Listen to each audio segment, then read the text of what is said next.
الشيطان الرجيم بسم الله الرحمن الرحيم أن طهر بيتي للطائفين والعاكفين والركع السجود۔ ابراہیم اور اسماعیل علیہ السلام دونوں کو حکم دیا گیا آپ نے اس گھر کی صفائی رکھنی ہے، اعتکاف کرنے والوں کے لیے، رکوع و سجود کرنے والوں کے لیے۔ اعتکاف یہ ایک عبادت ہے،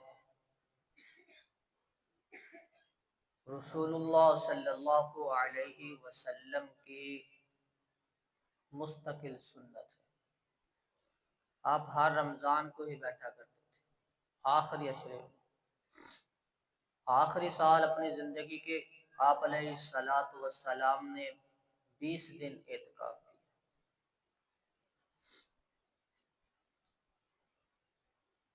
اعتکاف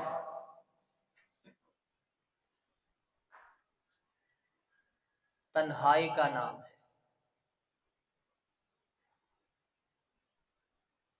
دنیاوی معاملات کی جو سارے سلسلے تعلقات ان کو چھوڑنا ہے، صرف خاص اللہ کی عبادت کے لیے مخصوص ہونا ہے، یہ اعتکاف ہے۔ رسول اللہ صلی اللہ علیہ وسلم 1 سال بیٹھے، ایک بیوی ساتھ آ گئی، دوسری نے دیکھا کہ وہ بھی بیٹھی ہے، وہ بھی آ گئی، تیسری بھی آ گئی، دیکھا دیکھی ساری بیوی نے خیمے لگا لی۔ آپ علیہ السلام نے اپنا خیمہ اٹھا لیا، یہ کون سا اعتکاف ہوا؟ دیکھا دیکھی سارے آ کے بیٹھ گئے۔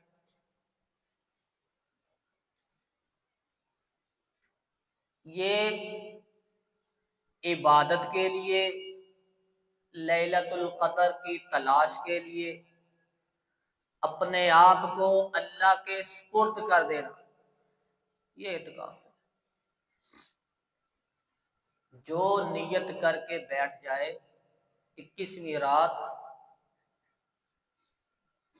وہ نہ جنازہ پڑھنے جائے گا،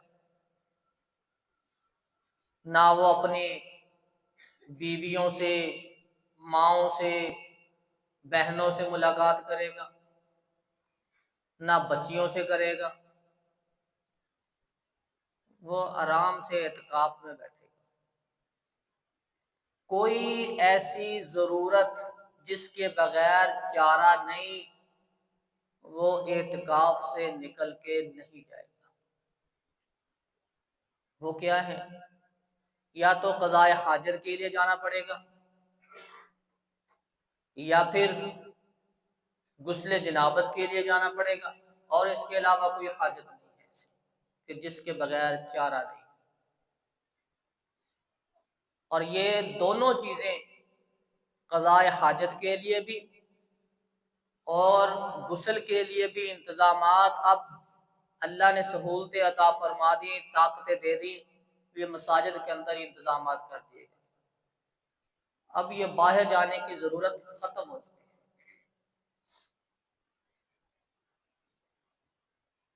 رسول اللہ صلی اللہ علیہ وسلم جب اعتکاف کرتے تو تنہائی اختیار کرتے، دنیا کے معاملات وہ ترک کر دیتے، اللہ کی عبادت میں مصروف ہو جاتے ہیں، ساری رات اللہ کی عبادت میں ہی گزار دیتے، بلکہ اپنی سارا رمضان ہی، خاص کر آخری عشرے میں آپ حکم دیا کرتے اپنے گھر والوں کو کہ اٹھ جاؤ، لیلۃ القدر تلاش کرو، راتوں کو جاگ کے گزار۔ آخری عشرہ آپ علیہ السلام اپنے گھر والوں کو بھی ساتھ جگایا کرتے، ساری رات جاگا کرتے۔ جس نے اعتکاف بیٹھنا ہے اس کا سب سے جو بڑا مقصد ہے بیٹھنے کا، وہ اللہ کی رضا اور لیلۃ القدر تلاش کرنا ہے۔ اگر یہ دونوں چیزیں وہ کرنے کے قابل نہیں ہے تو پھر اس کا اعتکاف بیٹھنے کا بھی کوئی فائدہ نہیں ہے۔ اعتکاف میں کیا کرنا ہے کیا نہیں کرنا، یہ انشاءاللہ کل وضاحت کے ساتھ بیان کریں گے پوائنٹ وائز، لیکن یہ ایک عبادت ہے، مستقل سنت ہے، اس کے جو آداب ہیں ان کو ملحوظ خاطر رکھنا چاہیے، جو اس کے مقاصد ہیں ان کو پورا کرنا چاہیے، پھر اعتکاف ہے۔ ورنہ یہ چادر لٹکا کے بیٹھ جانا، اس کا کوئی فائدہ نہیں ہے۔ اللہ رب العزت سے دعا ہے کہ اللہ رب العزت ہمیں سنت کے مطابق یہ اعتکاف کرنے کی توفیق عطا فرمائے۔ سبحان ربک رب العزت عما یصفون۔